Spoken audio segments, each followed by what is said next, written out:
Bismillahirrahmanirrahim. Assalamualaikum warahmatullahi wabarakatuh. A'udzu billahi minasyaitonir rajim. Bismillahirrahmanirrahim.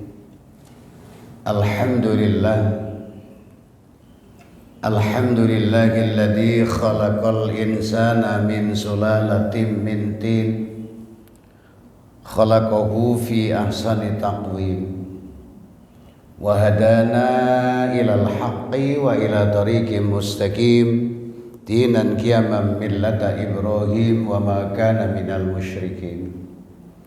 Asyhadu an la ilaha illallah wa asyhadu anna Muhammadan abduhu wa rasuluh. Allahumma salli wa sallim wa barik ala habibina wa nabiyyina Muhammadin wa ala alihi wa ashabihi rasulillahi ajma'in, amma ba'd. Qala Allah Ta'ala, a'udzu billahi minasyaitonir rajim. Bismillahirrahmanirrahim.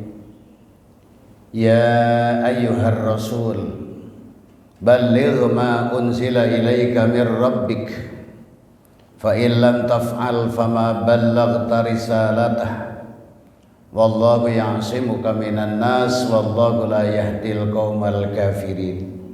Wa qala Allah, wa idh yamkuru bikal ladina kafaru liyusbituka aw yaqtuluka aw yukhrijuka wa yamkuruna wa yamkurullah wallahu khairul makirin. Sadaqallahul azim. Ma'asyiral muslimin wal muslimat wal mu'minin wal mu'minat, pengurus dan jamaah Masjid Al-Hidayah yang semoga tetap istiqomah dalam hidayah Allah sesuai dengan nama masjidnya, Hidayah. Kenapa stressingnya ke istiqomah dalam hidayah? Akhir-akhir ini banyak orang yang tidak kuat memikul hidayah, dan hidayah itu semakin mahal. Terbukti banyak orang yang hidayahnya luntur, yang awalnya lurus menjadi bengkok, yang awalnya rajin menjadi malas, semuanya karena hidayah. Semoga kita semuanya tetap ada dalam hidayah Allah. Kita panjatkan rasa syukur kita kehadirat Allah Subhanahu wa ta'ala, yang karena kudrat dan iradatnya terciptalah kita, karena rahmatnya kita bisa menjalani hidup ini dengan baik. Sebagai apapun, dengan hidayah Allah kita menjadi muslim muslimat yang mudah-mudahan tadi istiqomah dalam iman Islam kita sampai akhir hayat, husnul khotimah. Dan karena petunjuk dan pertolongan Allah, kita telah melaksanakan kewajiban kita sholat subuh berjamaah, dan kita teruskan dengan taklim subuh. Semoga apapun yang kita lakukan amal soleh yang diterima oleh Allah. Kita akan mendapatkan pahala, atau yang sekarang pahala itu disebut dengan energi positif. Pahala itu adalah energi positif, dan mendapatkan ampunan dosa, pengurangan dari energi-energi negatif. Insya Allah tambahnya energi positif, berkurangnya energi negatif, sisa hidup kita isi dengan penuh kekuatan, ketenangan, ketentraman, istiqomah, dan pada akhirnya penuh berkah. Salawat salam kita sampaikan kepada beliau Nabi kita Muhammad sallallahu alaihi wasallam. Bapak Ibu yang berbahagia, saya sudah cukup lama tidak hadir di Masjid Al-Hidayah ini, Pak. Kali ada setahun kali ya, Pak. Ya, tapi kayaknya sih banyak yang kenal ya, masih banyak yang kenal. Mudah-mudahan masih banyak yang kenal ya, Pak. Bapak Ibu sehat semua? Niat taklim ya Pak, subuh sebentar aja, sebentar. Tadi malam kemarin saya di WA oleh Ustadz Makhroji ya. Tapi nggak saya jawab soalnya WA-nya nggak pakai tanggal, ya Mas. Sabtu kapan kan gitu, saya bilang Sabtu kapan. Pada dasarnya saya sebenarnya setiap Sabtu subuh itu ada di Masjid Asyakirin, Pak. Ya, Syakirin. Hanya faktor kebetulan karena mungkin saya harus bersilaturahmi dengan jamaah Al-Hidayah di Asyakirin dimajukan kemarin dengan alasan ada Jumat Barokah.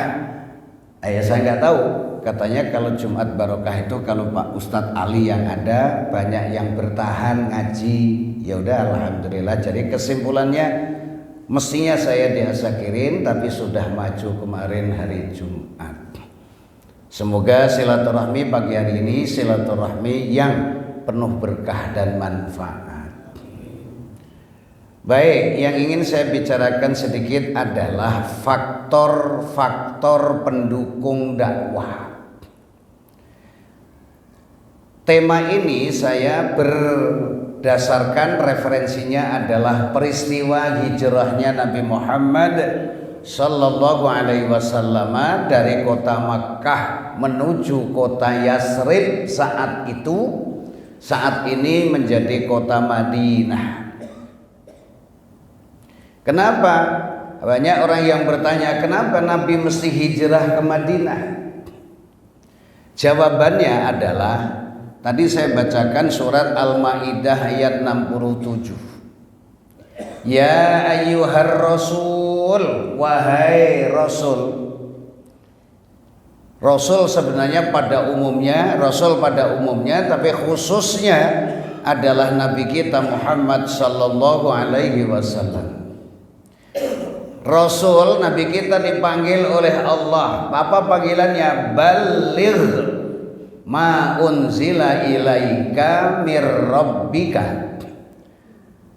Sampaikanlah apa saja yang diturunkan oleh Rabbmu kepada umatmu. Nah, itu namanya, kalau ayat ini kita ambil kesimpulan bahwa tugas Rasul itu adalah tabligh. Tabligh itu apa? Menyampaikan. Apa isinya tabligh? Bisa dakwah, mengajak untuk menuju ke jalan Allah. Surat An-Nahl 125. Ud'u ila sabili rabbika bil hikmati wal mau'izatil hasanah wajadilhum billati hiya ahsan. Tabligh juga isinya bisa amar ma'ruf nahyil munkar.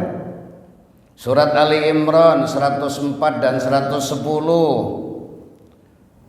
Kuntum khaira ummatin ukhrijat linnas ta'muruna bil ma'rufi wa tanhauna 'anil munkar.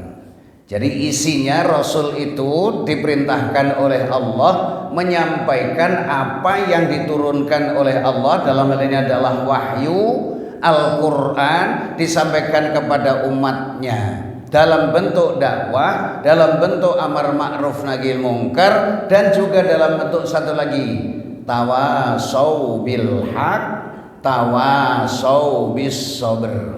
Jadi ada 3 di situ. Tabligh isinya bisa dakwah, tabligh isinya bisa amar ma'ruf nahil munkar, tabligh bisa arti isinya dengan tawasau bil haq, tawasau bis sabri, saling menasehati tentang kebenaran, saling menasehati tentang kesabaran. Dari hal yang kita sampaikan tadi bahwa tugas Rasul itu adalah tabligh, pada tahun yang menjelang tahun 13 nubuwah, 13 kenabian, artinya 13 diutusnya Nabi sebagai Rasul, maka kemudian dakwah itu, ya tabligh tadi itu sebenarnya diperlukan pendukung. Ada beberapa faktor pendukung, Pak. 1, ada 4 paling tidak garis besarnya pendukung dakwah itu. 1, undang-undang, pendukung undang-undang. Dalam bahasa sekarang mungkin bisa diartikan dukungan politis. Yang kedua, dukungan materi. Dakwah diperlukan materi. Yang ketiga, dukungan moral. Semangat memberikan semangat kepada para dai, para asatidah, para kiai, para ulama, itu diperlukan dukungan, Pak. Dukungan moral. Dan kemudian yang keempat, faktor pendukung dakwah itu adalah dukungan masyarakat atau dukungan sosial. Nah, menjelang tahun 13 nubuwah, bukan hijrah ya Pak, nanti kalau saya salah ngomong ditegur aja. Nubuwah itu kenabian. Tahun ke-13 kenabian, maka kemudian faktor-faktor yang kita sebutkan tadi, dukungan politis gak ada, dukungan materi sudah selesai, dukungan moral juga berakhir, dukungan masyarakat gak ada. Kenapa? Yang pertama, dukungan politis, dukungan undang-undang. Nabi pada waktu menjelang tahun 13 nubuwah itu sudah tidak ada lagi undang-undang yang mendukung dakwahnya Nabi, tablignya Nabi. Kenapa? Yang menjadi penguasa saat itu adalah orang-orang kafir. Orang-orang kafir. Gak mungkin orang kafir itu mendukung dakwahnya Nabi, bahkan berusaha supaya dakwahnya Nabi ini selesai, gak berjalan. Jadi dia mendapatkan dukungan. Yang kedua, dukungan materi. Dukungan materi ini berawal, materi itu adalah dari istri tercinta beliau, Khadijah al-Kubra, Khadijah binti Khuwailid al-Kubra. Khadijah al-Kubra, hartanya, semua hartanya Sayyidatina Khadijah diserahkan kepada suaminya, dalam ini adalah Nabi kita Muhammad sallallahu alaihi wasallam, sebagai bekal dakwah, menyebarluaskan syariat Islam, melaksanakan tugas dari Allah, tabligh. Dukungan pertama sudah hilang, dukungan kedua dari Sayyidatina Khadijah materi habis, Pak. Kemudian ada dukungan moral. Dari siapa dukungan moral ini? Kita sangat kenal dengan paman beliau yang namanya Abu Thalib. Jangan salah nanti kalau kakeknya Abdul Muthalib, ya pamannya Abu Thalib. Abu Thalib adalah satu-satunya paman yang mendampingi Nabi Muhammad sejak Nabi Muhammad ditinggal mati oleh kakeknya Abdul Muthalib tadi, maka kemudian dia berada dalam asuhan Abu Thalib pamannya. Sampai akhirnya Nabi Muhammad mendapatkan istri Khadijah, itu juga masih didampingi oleh pamannya, ada dukungan moral. Sampai akhirnya Nabi menerima wahyu di Gua Hira, ya, maka kemudian itu juga didukung, dan akhirnya Nabi melaksanakan dakwah pun didukung oleh pamannya yang namanya Abu Thalib. Menjelang tahun ke-13 nubuwah tadi, tidak lama dari Sayyidatina Khadijah meninggal, maka kemudian pamannya Abu Thalib juga meninggal. Jadi faktor dukungan pertama politis nggak dapat, dukungan undang-undang ya maksudnya, dukungan undang-undang sudah nggak ada, dukungan materi berakhir dengan wafatnya Sayyidatina Khadijah, dukungan moral sudah tidak ada lagi dengan dimatikannya, diwafatkannya Abu Thalib. Sekarang tinggal yang keempat, dukungan sosial, dukungan masyarakat. Menjelang tahun 13 nubuwah itu sudah tidak ada lagi masyarakat Islam yang mendukung dakwahnya Nabi, tablignya Nabi. Karena dalam sejarah ternyata penindasan orang-orang kafir terhadap Nabi Muhammad dan umat Islam saat itu, Pak, sudah makin menjadi-jadi, sehingga tahun 5 nubuwah, tahun ke-5 nubuwah, sudah ada orang yang pindah dari kota Makkah menuju kota Habasyah. dipimpin oleh Utsman bin Affan radhiyallahu anhu. Dua tahun berikutnya umat Islam ada. Yang pertama tadi konon dalam sejarah yang saya baca 16 orang. Pada tahun 7 Hijrah Nubuwah, maksudnya 7 Nubuwah yang hijrah 80 16 tambah 80 90 orang sudah meninggalkan kota Makkah. Kesimpulannya hanya beberapa orang tokoh-tokohnya yang kemudian tidak mungkin Nabi melaksanakan tugas tabligh. Nah, maka hijrahlah Nabi kita Muhammad sallallahu alaihi wasallam karena puncak tekanan presur dari orang kafir terhadap Nabi dan umat Islam pada waktu itu sangat menjadi-jadi sehingga akhirnya sampai digambarkan dalam surat Al-Anfal, Bapak Ibu. Kalau yang punya HP di download Al-Quran, surat Al-Anfal itu surat ke-8, ayatnya ayat 30. A'udzu billahi minasyaitonir rajim. Wa idh yamkuru bikal ladzina kafaru liyusbituka aw yaqtuluka aw yukhrijuk wa yamkuruna wa yamkurullah wallahu khairul makirin. Puncak ketidaksukaan kepada Islam, kedatangan Islam melalui Nabi Muhammad dan umat Islam itu diinformasikan oleh Allah kepada Nabi Muhammad. Wahai Muhammad, ingatlah orang-orang kafir itu membuat makar. Ada 3 opsi mereka. Dari 3 makar mereka itu, 1, apa itu? Nyamuk ya? Kaget. Aku pikir apa yang meletus. 3 opsi, Pak. Lius bituka. Opsi pertama, supaya dakwahnya Nabi, tablignya Nabi tidak jalan, maka kemudian udah bagaimana nih? Muhammad ditangkap dan dipenjara. Opsi pertama. Opsi yang kedua, au yaqtuluka. Muhammad dibunuh. Opsi ketiga, au yukhrijuka. Muhammad diusir dari kota Mekah. Dari 3 opsi itu, opsi pertama, kalau Muhammad ditangkap, dipenjara, kalau bahasa sekarang di Indonesia ini, tidak ada pasal yang membenarkan Muhammad gak salah kok ditangkap, kok dipenjara. Yang benar ini.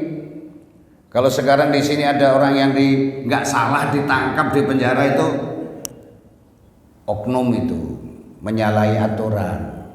Nah, orang Arab ternyata dia komitmennya kuat, konsekuen, konsisten. Tidak ada pasal yang membenarkan kalau Muhammad ditangkap dan dipenjara. Opsi pertama batal. Sekarang opsi ketiga deh. Muhammad diusir saja di kota Makkah. Ada yang berpendapat yang mereka tokoh-tokoh orang kafir Quraisy itu, Muhammad itu bahasanya, tutur katanya sangat lembut, sangat menawan, sangat manis. Kalau dia diusir di tempat pengusiran, dia akan dapatkan dukungan yang mungkin lebih berat, lebih besar daripada di kota Makkah. Opsi ketiga batal, kan gitu Pak. Opsi ketiga batal. Terus yang disepakati adalah opsi kedua, Muhammad dibunuh saja supaya tablignya tidak berjalan. Terus muncul pertanyaan lagi, siapa yang membunuh Muhammad?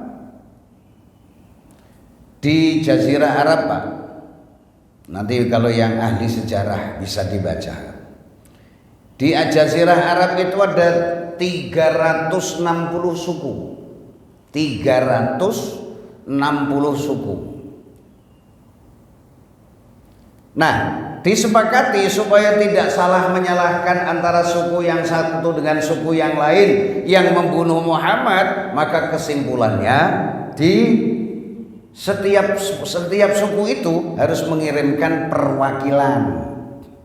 Ya bayangin aja ngumpulin 360 suku, ada yang di pelosok, belum ada HP lagi Pak, belum ada HP, telepon aja belum. Ya, kesimpulannya itu lama prosesnya. Ya, lama prosesnya. Setelah diketahui, sudah disepakati 360 suku itu sudah mengirimkan tentaranya, perwakilannya, maka kemudian mereka sepakat. Konon ditetapkan waktunya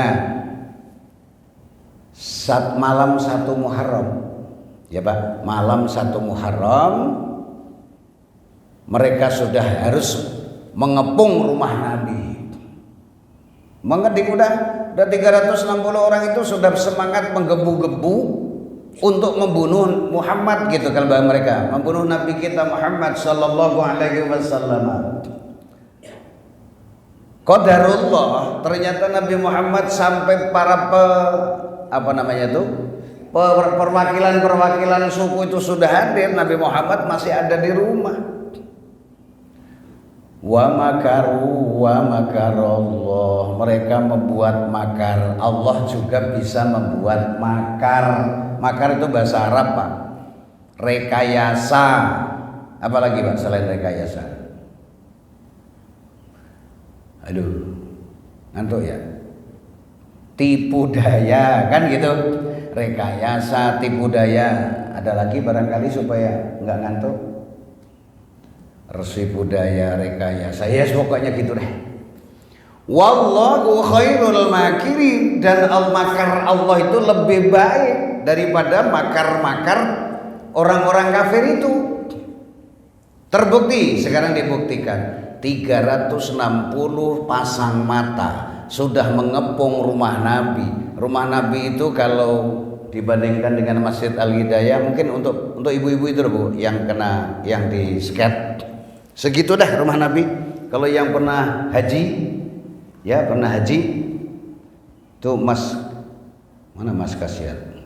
Mas Kasiat tahun 2004 ya, ikut saya haji ya. 2004 itu kebetulan di Jumaizah situ, seberang Masjid Jin. Tiap ke masjid lewat rumah Nabi. Kecil, sekarang jadi perpustakaan. Nah, bayangkan rumah segitu dikepung 360 orang. Masya Allah. Tapi sekali lagi, wallahu khairul makirin, makar Allah lebih canggih. Terus bagaimana dong makarnya? Diinformasikan tersebut di dalam surat Yasin ayat 9 Pak. Ibu-ibu biasanya kalau surat Yasin hafal. Waja'alna min baini aydihim saddan wa min khalfihim saddan fa'aghshaynahum fahum la yubsirun. Allah jadikan tirai penyekat di mata 360 orang tadi, ditutup, seolah-olah ditutup oleh Allah dari depan dari belakang. Kesimpulannya Nabi keluar dari rumah nggak ketahuan sama 360 pasang mata. Kira-kira kalau diakalkan Pak, diakalkan Bu, nggak masuk akal. Masa 360 pasang mata Nabi Muhammad keluar dari rumah nggak kelihatan? Ya bisa saja kalau memang pendekatannya pendekatan iman. Tapi kalau pendekatan rasio, akal, nggak masuk akal. 360 pasang mata nggak lihat Nabi Muhammad keluar dari rumah. Tapi karena makan Allah lebih canggih, ya bisa tadi waja'alna min baini aydihim saddan wa min khalfihim saddan fa aghshaynahum fahum la yubsirun. Mereka enggak lihat Nabi Muhammad keluar. Itu sudah bentuk makar Allah ya, sebagai bukti makar Allah lebih baik. Nah, kesimpulannya Nabi berangkat untuk hijrah. Tidak cerita, sudah adalah kalau diceritain Nabi Muhammad berangkat dari rumah menuju rumah Abu Bakar, terus dikejar Surakoh sampai Jabal Sur, terus panjang itu. Makanya peristiwa hijrah itu makan waktu Bapak, coba hitung tadi. 1 Muharram berangkat, 12 Rabiul Awal baru sampai ke Madinah. Yang sekarang dulu Yasrib, sekarang Madinah. Berapa hari kira-kira itu Pak? 1 Muharram berangkat, sampai di sana 12 Rabiul Awal. Halo, kira-kira berapa itu Pak? Susah ya, kok susah sih? Sebulan Muharram, anggap aja Muharram itu 29 hari. Setelah bulan Muharram bulan apa? Loh, kok nggak hafal bulan kalender Hijriah? Safar. Kalau orang Jawa bilang Sapar. Suro Sapar, Pak. Mulut. Ada orang Jawa? Halo. Masa orang Jawa nggak tahu kalender Jawa apa namanya? Mestinya kita tuh harus tahu loh Pak. Mulai dari Muharram bulan pertama, Safar, Rabiul Awal, Rabiul Akhir, Rabiul Tsani, Jumadil Awal, Jumadil Akhir, terus Rajab, Sa'ban, Ramadan, Syawal, Dzulqa'dah, Dzulhijjah 12. Nah, berangkat 1 Muharram, anggap aja satu bulan Muharram itu 29 hari, ditambah lagi sebulan lagi bulan Safar, udah 2 bulan ya itu, ditambah 12 71 hari. Masya Allah, itu Pak. Nah, karena sampainya kan dalam sejarah ditulis berangkat 1 Muharram sampai di sana 12 Rabiul Awal. Ternyata 12 Rabiul Awal itu ada 3 peristiwa untuk Nabi lahir 12 Rabiul Awal. Ya Pak. Sampainya dari hijrah dari kota Makkah menuju Madinah 12 Rabiul Awal. Wafatnya wafatnya 12 Rabiul Awal. Jadi 12 Rabiul Awal itu khususnya Nabi ada 3 peristiwa, lahir sampai di Madinah dalam hijrah dan wafatnya 12 Rabiul Awal. Kayaknya susah deh dicari gitu. Ya. Coba aja nanti hari lahir saya berapa, Pak. Nah, Ibu, nanti kalau sudah punya, kayaknya sih sudah remako nggak mungkin punya anak lagi ya. Tapi masih ada ya. Ya, nanti punya anak, begitu anak lahir jangan lihat kalender Hijriah atau jangan kalender Masehi, kalender Hijriah. Kenapa? Umur kita itu dihitung bukan berdasarkan kalender Masehi, Pak. Berdasarkan kalender Hijriah. Hijriah itu dalam 1 tahun membutuhkan waktu 354 hari. Masehi, bumi mengelilingi matahari dalam 1 tahun butuh waktu 365. Beda berapa Pak? Halo? Hah? Beda berapa itu? Kok pada nggak berani jawab sih, orang nggak disetrap ini kalau salah gitu ya. 11 hari. 1 tahun bedanya kalender Hijriah dengan kalender Masehi itu 11 hari. Lebih banyak kalender Masehi daripada kalender Hijriah. Maka kalau seandainya Bapak itu umurnya sekarang kan nggak tahu nih Mas, kayaknya nggak tahu deh kalender Hijriahnya umurnya berapa.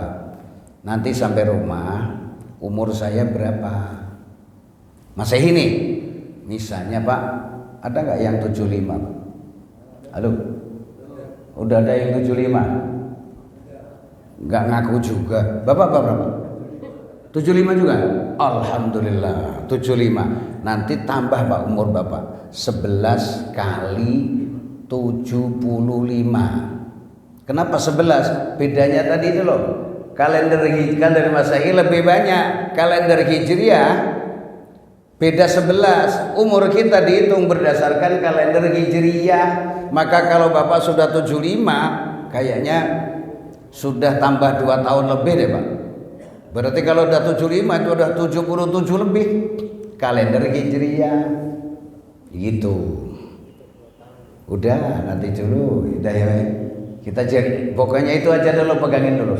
Nah sekarang apa kaitannya dengan hijrahnya Nabi dengan 4 faktor pendukung tadi? Saya ingin sampaikan kepada jamaah Al-Hidayah, kita harus menjadi pendukung-pendukung dakwah. Perlu pendukung. Dakwah di Masjid Al-Hidayah ini perlu dukungan, Pak. 4 tadi itu paling tidak. 1, dukungan undang-undang. Ada Pak RT sama Pak RW gak yang datang? Ada Pak RT gak?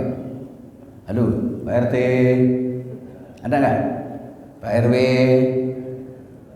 gak ada juga. Maksud saya begini, Masjid Al-Hidayah mengadakan dakwah ini pun harus dilindungi oleh semua pihak. Dalam hal ini adalah Nabi bersabda, sinfani min ummati idza saluha saluhan nas wa idza fasada fasadan nas ala wa yal ulama wal umara.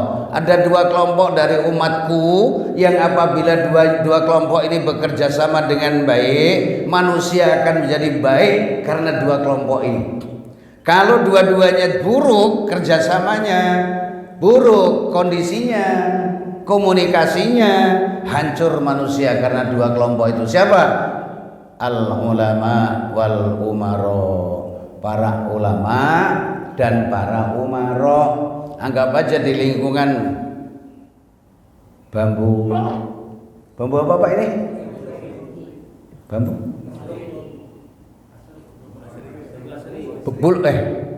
bambu asri ya Pak, di lingkungan bambu asri pasti ada yang namanya ulama. Anggap aja ketua masjid, pengurus masjid itu ulamanya Pak. Terus ada umaro, ada RT, ada RW, ada lurah. Kalau dua-duanya kerjasamanya baik, komunikasinya baik, saling membantu antara 2 belahnya, insya Allah. Nah, oleh sebab itu dakwah di sini harus didukung oleh para umaro dan para ulama. 1. Yang kedua faktor dakwah. Anggap aja di Masjid Al-Hidayah aja lah, diperlukan dana. Kalau masa Nabi didukung dananya oleh Sayyidatina Khadijah, maka kemudian kita harus menjadi Sayyidatina Khadijah yang banyak di lingkungan Masjid Al-Hidayah. Maksudnya apa? Pendukung dana. Ya, untuk menguatkan aja dana. Nabi bersabda, kalau ada orang mengatakan ini hartaku, itu hartamu, hartaku lebih banyak daripada hartamu, hartaku lebih baik daripada kepunyaanmu. Anggap contohnya begini, sama-sama punya mobil nih Pak. Ini mobilku, itu mobilmu. Mobilku lebih bagus daripada mobilmu. Gitu kan biasanya orang kan gitu Pak. Mendambakan pokoknya yang punyanya itu lebih baik daripada punya orang lain. Kata Nabi, hartamu itu yang kau makan bakal selesai. Yang engkau engkau bangga-banggakan nanti akan datang di hari kiamat dan ditanya itu harta. Mungkin kan sudah ada tuh, ada hadis Nabi di akhir zaman, di akhirat nanti ada seorang hamba Allah nggak bisa beranjak dari hadapan Allah sebelum ditanya tentang umurnya, jasadnya, badan Pak, ilmunya, hartanya. Tuh semuanya bakal ditanya. Summa latus'alunna yawma idzin 'anin na'im. Lagi ya, summa latus, teruskan Pak biar enggak ngantuk, Bu. Kayaknya hafal kali ya Pak ya, Al-Hakumut. Jadi jangan langganan kul aja gitu. Masa subuh kul huwallahu ahad sama kul a'udzu birabbin nas, bacanya 1 napas lagi. Bismillahirrahmanirrahim. Alhamdulillahirabbil alamin arrahmanir rahim maliki yaumiddin iyyaka na'budu wa iyyaka nasta'in ihdinas siratal mustaqim siratal ladzina an'amta 'alaihim ghairil maghdubi 'alaihim waladdallin amin. Bismillahirrahmanirrahim. Qul huwallahu ahad Allahu samad lam yalid wa lam yulad wa lam yakul lahu kufuwan ahad. Allahu akbar. Sami Allahu liman hamidah. Semenit selesai. Nah jangan deh. Kulhu dibaca 3 kali boleh nggak? Boleh. Kul a'udzu birabbil falaq dibaca 3 kali dalam 1 rakaat, monggo. Karena itu hukumnya sunat supaya kita bisa menikmati ibadah. Coba kalau ruku tenang, tumakninah, i'tidal tumakninah, sujud tumakninah, ibadah bisa dinikmati. Tapi kalau taltul gitu loh Pak, kayak ayam matok jagung, gimana menikmati ibadah? Nah, kita kembali deh. Faktor pendukung dakwah itu pertama memang adalah faktor dukungan antara ulama dan umarok kerjasama. Yang kedua faktor materi. Ya, alhamdulillah lah, insya Allah percaya aja kotak amal nanti beredar diisi. Itu sebenarnya adalah niatnya untuk mendukung proses berjalannya dakwah Islamiyah atau tabligh. Kalau Nabi adalah tabligh, maka kemudian kita juga tabligh. Tabligh tadi isinya ada 3, amar ma'ruf nahi dakwah, amar ma'ruf nahi mungkar, tawassaw bil haq, tawassaw bis sabr. Nah itu perlu dukungan moral. Bapak Ibu sebagai anggota masyarakat di sekitar Masjid Al-Hidayah harus mendukung moralnya para pengurus masjid, Pak. Moralnya para ustadz. Ini harus didukung. Jangan salah dikit ngomel. Ikut bangun enggak, ngomel terus. Itu penyakit, Pak. Dan itu memang setan itu menggoda manusia sehalus aliran darah. Kita tidak berasa digoda darah kita mengalir, tapi kita harus yakin darah kita mengalir. Kita tidak berasa digoda setan, tapi kita harus yakin setan itu menggoda manusia, menghalangi proses tabligh, proses dakwah, proses amar ma'ruf nahi mungkar, proses tawassaw bil haq, tawassaw bis sabr. Oleh sebab itu kita harus menyederhanakan perbedaan. Memang Pak, manusia beda-beda. Coba aja lihat dari sana nih, Mas. Siapa tadi Mas? Namanya siapa Mas? Ya pokoknya itu ya. Terus ada nggak yang hidungnya sama? Padahal punya semuanya gitu. Sekarang suara, ada nggak yang suaranya sama? Enggak ada. Ya, enggak ada Pak. Muniru suaranya Abdurrahman Sudes, Imam Masjidin Nabawi, Masjidil Haram. Mungkin gayanya bisa, tapi suaranya pasti beda. Nah begitu juga sikapnya terhadap agama, sikapnya terhadap dakwah Islamiyah ini juga beda-beda. Nah perbedaan-perbedaan inilah yang harus disederhanakan, bukan dijadikan sebagai alat untuk pemecah belah. Kalau di sini kan sholat subuhnya masih pakai kunut. Mungkin ada di antara jamaah itu yang nggak biasa pakai kunut. Nggak apa-apa, kunut itu hukumnya sunnah. Yang pakai kunut tidak ada jaminan yang pakai kunut itu mesti diterima. Yang nggak pakai kunut tidak ada komitmen bakal ditolak sholat subuhnya. Karena itu adalah hukumnya sunat. Kalau imamnya pakai kunut, ayo Allahumma hdina fiman hadait. Amin kan? Amin. Jangan bilang amin. Gitu. Amin juga ada aturannya loh Pak. A-nya panjang, mi-nya panjang. Amin. Kayak waktu waladhdallin. Amin. Bener. Giliran kondangan selamatan. Allahumma ini as'aluka salamatan fitin. Amin. Afiatan fil jasadi. Amin. Waziyadatan fil ilmi. Amin. Lo malah ada yang min doang. Ya.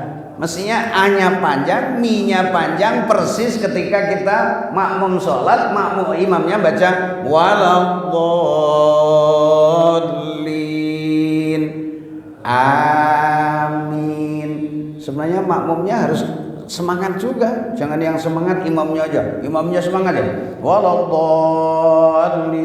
Makmumnya amin. Ya. Kalau pada zaman Nabi digerakkan itu, membaca amin itu ya, itu ditegaskan betul itu. Karena apa? Sampai-sampai banyaknya orang sholat berjamaah baca aminnya semangat, seolah-olah gunung-gunung ikut berguguran. Karena apa? Suara aminnya makmum. Itu kalau aminnya bareng imam, bareng makmum, dibarengi imamnya, aminnya malaikat, Pak. Masya Allah. Kapan-kapan deh kalau ada ini. Saya sih gak minta, cuman bilang aja Pak. Kalau seandainya ada Sabtu kelima gitu. Sabtu kelima ini sudah pasti saya nganggur. Karena di Asyakirin Sabtu kelima itu saya maju ke Jumat. Sabtu kelimanya diisi Ustadz Itkon. Ada yang sudah kenal, surat orang Klender di sini kalau nggak salah. Ya, jadi saya maju ke Jumat. Sabtu kelima itu pasti saya ada, Pak. Pasti saya ada. Kalau misalnya nanti ada yang dibutuhkan. Surat Al-Fatihah itu kalau dibahas, Masya Allah, luar biasa.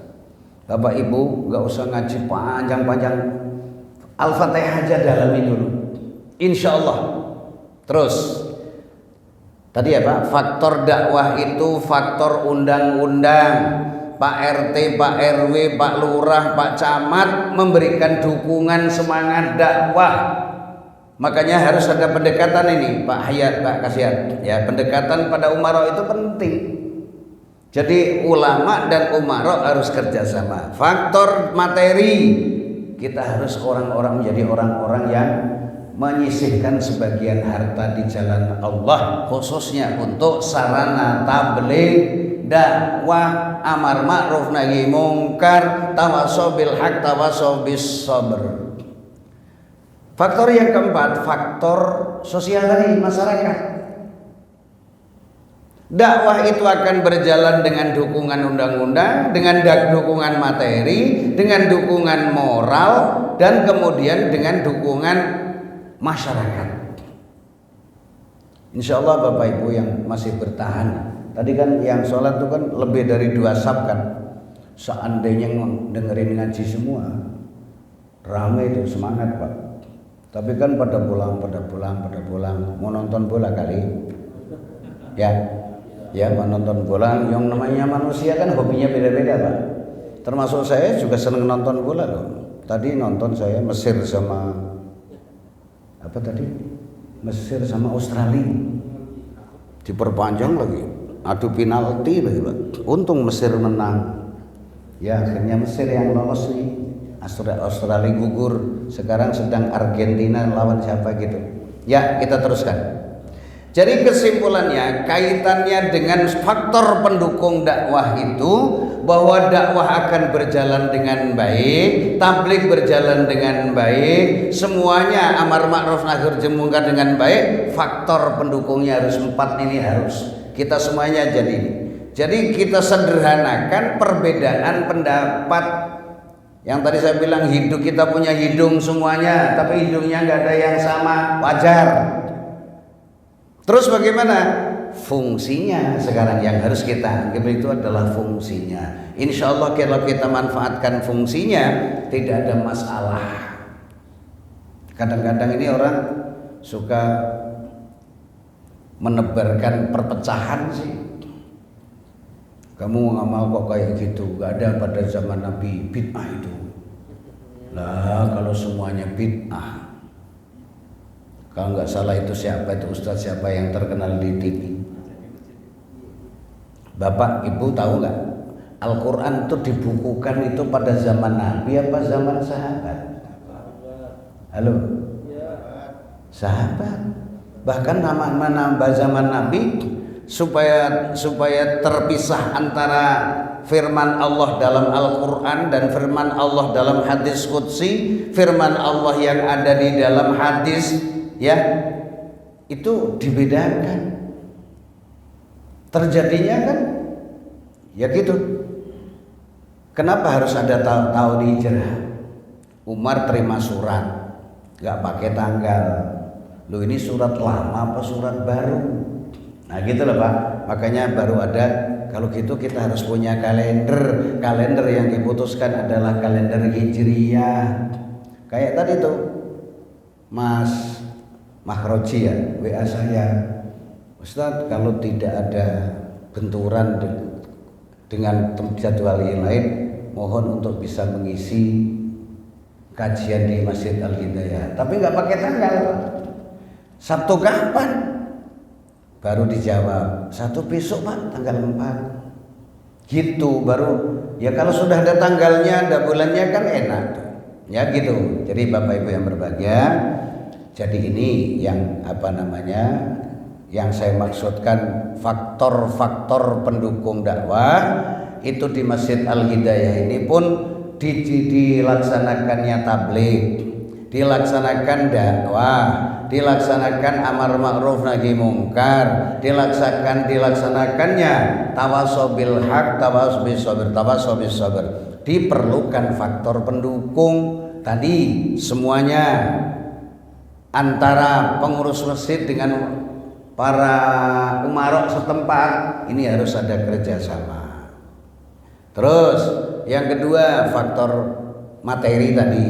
Kalau zaman Nabi faktor materinya menjelang tahun 13 nubuwah, istrinya meninggal, Khadijah meninggal, maka seluruh waktu dia meninggal itu Khadijah sudah habis Pak hartanya, Bu. Hartanya itu habis untuk apa? Dukung Islam. Sampai ada informasi sejarah untuk kain kafan Sayyidatina Khadijah itu kurang. Ada dua pendapat, ada malaikat yang mengirim kain kafan, ada yang berpendapat bahwa jubahnya Nabi digunakan untuk menutupi, ya menyempurnakan kain kafannya istrinya. Bayangkan itu, jadi orang kaya raya meninggal kain kafannya aja kurang. Istri yang mana di sini di Bambu Asri ada gak? Wish, boro-boro. Istrinya ustadz aja tetap aja baju ini mau dikasih orang, tapi kan sudah setelan gitu Pak, istri saya itu Pak.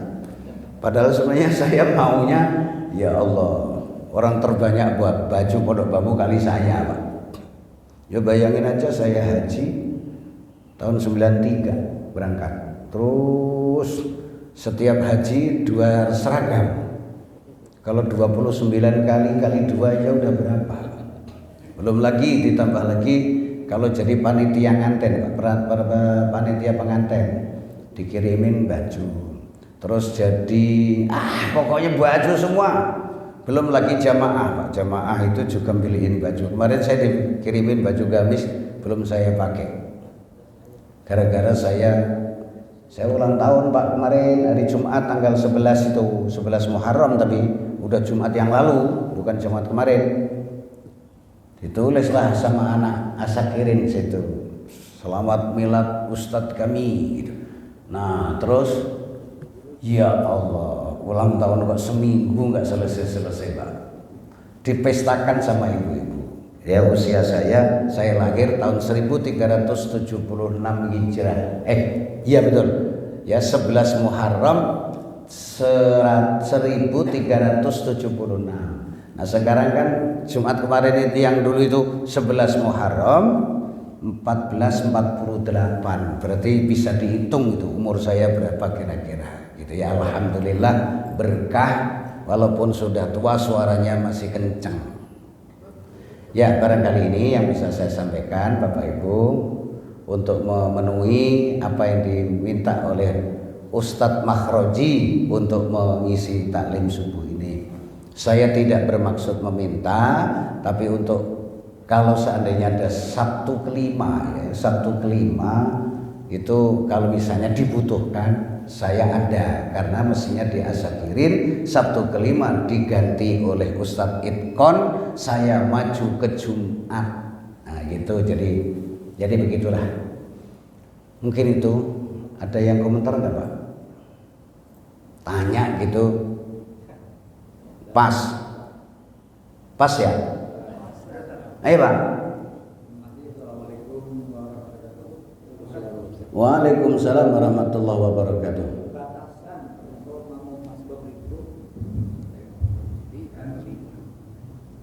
Ini mungkin pertanyaan untuk anak TK tapi jadi batasan seseorang mau masuk itu tidak, katakanlah ya saya datang sudah imam sudah mau selesai lah, tinggal mungkin sujud akhir. Nah kemudian batasan kita ini dianggap tidak menambah jumlahnya rakaat itu kapan? Oh dalam sholat ini Pak ya? Ya, ini kan maaf ya, namanya banyak orang kan banyak pendapat, tapi buat mungkin caranya batasan seorang karena supati ini benar lambat, udah mau salah ya. Nah saya batasan untuk harus menambahkan itu kapan? Baik, begini Pak, itu namanya makmum masbuk ya Pak. Jadi makmumnya masbuk, imamnya sudah jalan, kemudian baru datang ke masjid nih, terlambat. Jadi gini, untuk imam pertama. Memang yang dibenarkan 3 kondisi. Imam boleh menahan tidak rukuk dulu ketika dia masih baca bacaan. Misalnya gini. Misalnya imam tadi kita baca surat yang pertama kan surat Ad-Duha. Sudah wa ammas sa'ila fala tanhar wa amma bi ni'mati rabbika fahaddis. Imamnya ada dengar ada yang suara. Kalau zaman dulu Pak, suara al-baqiyah Pak. Kletak. Imam boleh menambah bacaan surat supaya makmumnya masih mendapatkan rakaat yang bersangkutan dan kemudian masih mendapatkan pahala jamaah. Ternyata sudah selesai, sudah terlanjur rukuk nih, imam boleh memanjangkan rukuknya. Misalnya gini, kalau biasanya kalau rukuk kan subhana rabbiyal a'la azimi wa bihamdi. Sudah 3 nih, ada lagi nih kedengaran oleh imam. Imam juga boleh dengar Pak, ya gitu ya. Peletak. Dulu bakia, sekarang bisa. Wah sekarang memang agak susah ya. Pintunya aja pakai gerek, gitu, geser ya tadi yang saya. Ya nggak kedengeran. Tapi kalau seandainya terjadi ada makmum datang, kemudian masih mendapatkan rukuknya imam, maka dia sudah dihitung mendapatkan 1 rakaat. Ya Pak. Atau kalau sudah mau salam tadi itu, sudah tahiyat akhir nih, imam makmumnya baru masuk nih. Sebenarnya kalau imam itu tahu, boleh membaca tambahan doa di tahiyat akhir. Supaya apa? Supaya makmum yang masbuk tadi itu, yang tertinggal, maka kemudian masih tidak mendapatkan rakaat, tapi mendapatkan nilai sholat berjamaah. Soal pahala urusan Allah Pak. Kalau akal sih mengatakan seorang makmum yang imamnya Allahu Akbar langsung Allahu Akbar, salam dengan orang yang ketemu dengan tahiyat akhir tadi pahalanya sama enggak? Oh, soal pahala urusan Allah. Gitu ya Pak ya. Jadi ada 3 imam nih. Boleh menambah bacaan kalau memang bacaan masih ada jamaah yang diketahui ya didengar oleh imam, masih ada orang yang baru datang, boleh nambah apa? Qul huwallahu ahad juga nggak apa-apa. Loh, tadi sudah qul huwallahu ahad, nambah sekali lagi juga nggak apa-apa. Yang penting makmumnya tadi dapat pahala sholat berjamaah. Kalau masih rukuknya diperpanjang supaya makmum masbuk tadi itu masih mendapatkan pahala sholat berjamaah. Kalau misalnya ketemunya di tahiyat akhir, imamnya boleh memperpanjang tahiyat akhirnya supaya makmum yang masbuk masih dapat. Nah sekarang kalau ketemunya misalnya sholat apa Pak? Sholat zuhur gitu ya, atau sholat maghrib deh. Sholat maghrib yang imamnya kedengeran sholat maghrib, Bapak datang, imamnya sudah rukuk. Selama Bapak masih mendapatkan rukuknya imam dan bisa tumakninah, rakaat Bapak sudah terhitung 1 rakaat. Kalau seandainya dapatnya tadi rakaat pertama, imam salam aja karena memang sudah 3 rakaat. Ya Pak ya. Tapi kalau ketemunya rakaat kedua nih, dapat rukuk tapi sudah rakaat yang kedua, imam assalamualaikum, Bapak berdiri lagi melaksanakan sholat maghrib rakaat kedua. Berarti nanti ada tahiyat awal lagi dan kemudian ada tahiyat akhir. Loh tadi kan sudah ikut tahiyatnya imam. Iya, makanya kalau terlambat tahiyatnya 3 kali. Ya Pak ya. Gitu ya Pak. Kalau dapatnya rakaat yang terakhir nih, yang ketiga, Bapak masih mendapatkan rukuknya imam, Bapak masih mendapatkan 1 rakaat. Imam salam, assalamualaikum, Bapak berdiri lagi melaksanakan rakaat keberapa itu? Rakaat kan maghrib tadi itu, ya dapat serakaat, harus 2 lagi. Kalau rakaat yang kedua tadi, rakaatnya berarti nambahnya 1 rakaat lagi, begitu ya Pak? Baik. Kalau fikih memang ilmu berkembang, tapi itu dasarnya ada di dalam kitab-kitab terdahulu Pak. Memang caranya seperti itu, begitu. Ya mudah-mudahan kapan-kapan, saya sebenarnya senang kalau ditanya, tapi kan waktunya tadi. Ya, masih ada lagi nih. Waalaikumsalam warahmatullahi wabarakatuh. Kita kadang-kadang sholat berjamaah di tempat lain nggak ada. Jadi kadang-kadang pas waktu sholat, maaf nih jamaahnya tangannya begini, kita kan silakannya kemana? Kadang-kadang kita kena bingung kita sama begini, itu gimana sikap kita itu? Ya memang gitu ya. Jadi sebenarnya memang sunatnya sholat ruku itu tangannya agak dipegangkan gitu. Kalau ibu-ibu memang begini, ya dia. Masih ada ibu-ibu nggak di situ? Kalau sholat ibu-ibu ruku atau sujud itu sunatnya lengannya nempel di dada. Alasannya tahu sendirilah. Ya, tahu lah Pak ya, kalau ibu-ibu begini dipepetin Bu. Ya, kemudian kalau bapak-bapak memang disunatkan untuk ini, tapi jangan sampai memakan kiri kanan. Memang sunatnya sholat itu yang sebenarnya Pak ya, pundak ketemu pundak, kaki ketemu atau jari-jari kaki itu loh, kalau bisa ditempelin gitu supaya setan tidak keluar masuk menggoda manusia. Nah, kalau dalam kondisi seperti itu ya kita yang menyesuaikan, insya Allah pahalanya nambah gitu. Karena sekarang kan memang ada yang begitu, pahamnya sholat itu begini, wah. Nah ini ya, lah kalau dia rukuknya sujudnya duluan, terus ada yang sujud belakangan, terus sujud belakangan kena lengannya, patah tangannya itu. Ya gitu. Jadi gitu ya. Jadi memang kalau sudah dalam kondisi sholat ya apapun harus kita sesuaikan diri kita. Ya ngalah, wani ngalah, luhur wekasane, saya orang Jawa. Ya kalau mau ngalah insya Allah mulia Pak akhirnya. Tapi kalau menang-menangan, masya Allah jangan deh. Ya mungkin itu ya Pak kasihan. Saya biasanya manggilnya Mas, yang kenalnya dari muda Pak. Dia waktu tahun 2004 ikut haji saya di ya saya manggilnya Mas. Sekarang pada jadi Ustadz semua tuh. Mas Kasiat, Ustadz Kasiat, Ustadz Munfasir, Ustadz Rahmat Syukur, semuanya pada bergabung saya waktu haji. Ya alhamdulillah, saya sekarang sih udah 72 loh Pak Hijriah. Tapi akhirnya saya masih seger, alhamdulillah. Saya yang minta doanya Bapak Ibu aja, ya. Mudah-mudahan saya sehat selalu. Demikian kita tutup dengan doa kafaratul majlis saja. Subhanakallahumma wa bihamdika asyhadu an la ilaha illa anta astaghfiruka wa atubu ilaik. Billahi taufiq wal hidayah. Assalamualaikum warahmatullahi wabarakatuh.